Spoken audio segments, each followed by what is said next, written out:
जय श्री राम। श्री रामायण जे ही घर माही, भूत प्रेत तह भूल न जाही। जी हाँ, बिल्कुल ठीक।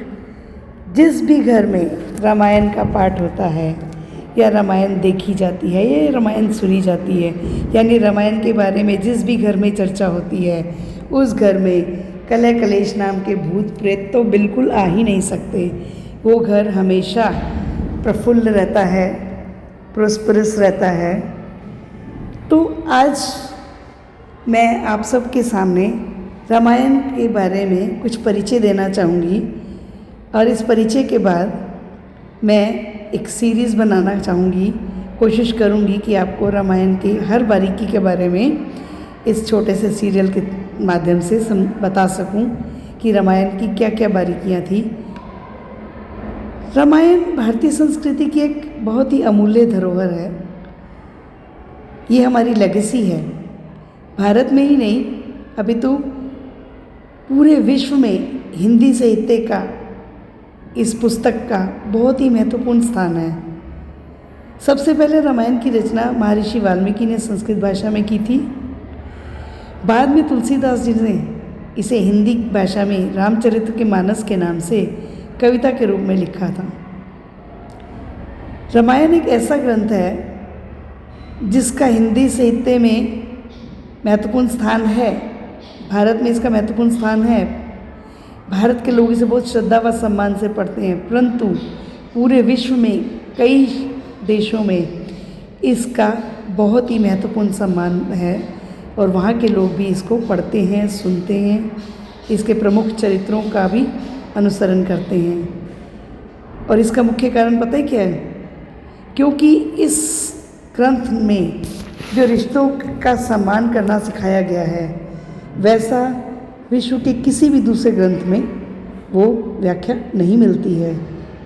इसमें भाई का भाई के प्रति प्रेम, त्याग व बलिदान, माता पिता के प्रति आदर सम्मान, पति पत्नी के रिश्ते की गरिमा, एक राजा को कितना कर्तव्यपरायण होना चाहिए और प्रजा के लिए उसके मन में कितनी श्रद्धा और भावना है, सम्मान है, वो सब इस रामायण से हमें पढ़ने और सीखने को मिलता है, सुनने को मिलता है।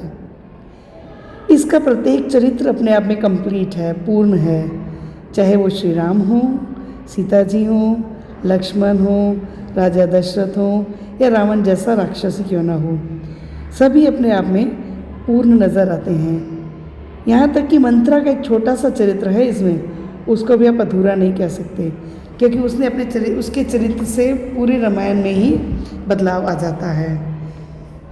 आज भी हमारे समाज में ऐसे कई लोग हैं जो पारिवारिक एकता को सदा तोड़ने के लिए मंत्रा का चरित्र निभाते हैं। उस समय हमें क्या करना है? हमें ऐसे लोगों की बातों पे नहीं आना है, उनकी बातों को अनसुना करना है और हमें वही करना है जो हमारे और हमारे परिवार के लिए अच्छा हो। क्योंकि अगर हमारे परिवार में ज़रा सा भी झगड़ा है, कलेश है, तो उसमें परिवार वाले ही नहीं दुखी होंगे, बल्कि हम भी दुखी होंगे, हमारा सारा परिवार ही दुखी होगा। तो अपनी इन्हीं विशेषताओं के कारण रामायण ग्रंथ वर्षों से हमारा मार्गदर्शन करता आ रहा है।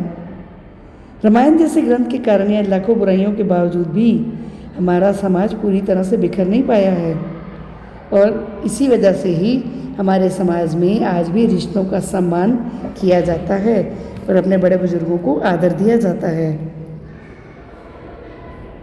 इस रामायण ग्रंथ की वजह से ही हम कितना ही वेस्टर्न कल्चर फॉलो कर लें, पाश्चात्य समाज का अनुसरण कर लें, लेकिन उसके बाद भी हमारे भारत देश में अभी भी संयुक्त परिवार की परंपरा निभती आ रही है।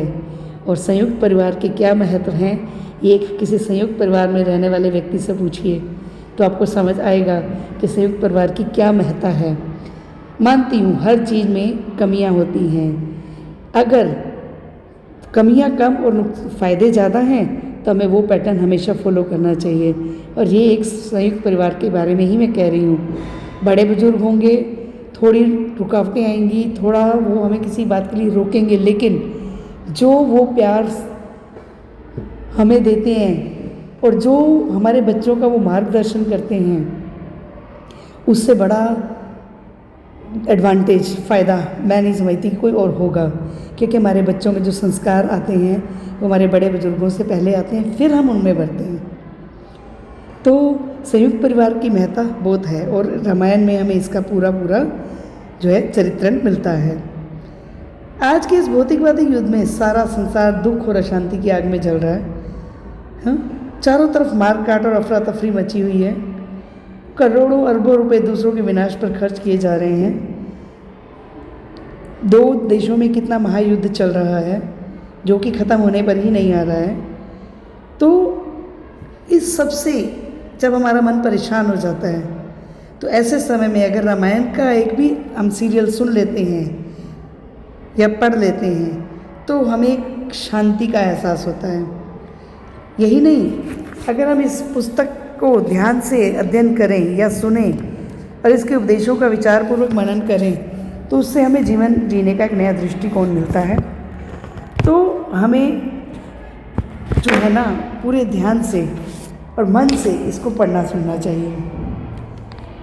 मेरी कोशिश है कि मैं इस सीरियल को आप सबके सामने, रामायण सीरियल को आसान तरीके से आप सबके सामने प्रस्तुत करूं आपको, ताकि आप भी जो हैं इसे सुन सकें और आगे आने वाली पीढ़ी को भी सुना सकें। क्योंकि आज की पीढ़ी जो है वो सोशल मीडिया में बहुत बुरी तरह लिप्त है। उन्हें नहीं पता है कि क्या ठीक है क्या गलत है।